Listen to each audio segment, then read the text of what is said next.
Ayun guys, dito tayo ngayon sa sa Tamworth. Uh, bali katatapos lang ng youth camp. Ayan, dito tayo.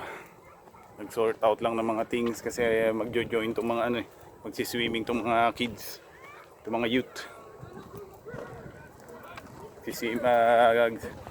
Swimming sila dito sa sa river. So ayan. Everyone is almost ready. No, Ace. It's a Cliff Lake. Bro, we're supposed to be dressed by now. Oh Wait, we're getting shit. What? No, I mean, well, our booking starts at 4. We need to be dressed by 4. Not get dressed up for.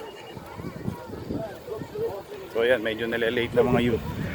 Kasi once na nagpunta sila dyan sa cliff na yan, slide sila dyan guys. So ayan, medyo maganda weather ngayon eh.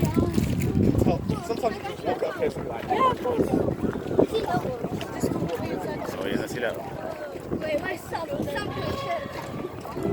So kailangan naka-wear ka rin ng wetsuit.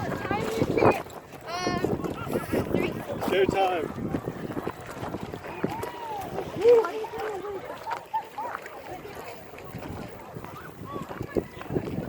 Ayan guys, ang ganda.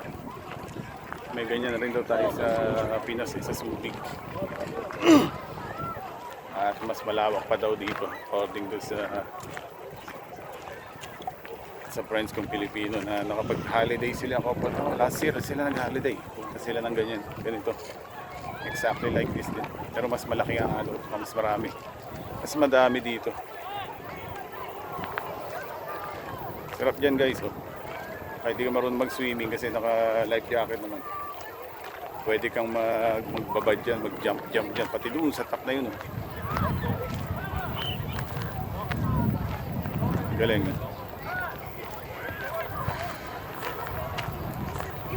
Masyadong in demand dito yan, lalo na rito sa UK kasi gaya nga ng paulit-ulit na sabi ko minsan sa videos ko.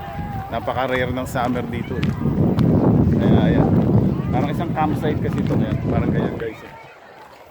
Ayan. May mga caravan kayong ganyan, yung mga hinahatak na ganyan. So itong site na to pwede dyan. Ewan ko magkano per day nila dyan.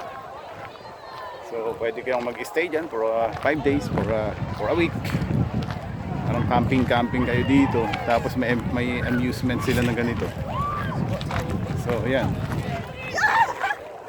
Lalo na pag na-tiyempo na ganitong weather, talagang wow, panalo talaga. Ayan. Yun.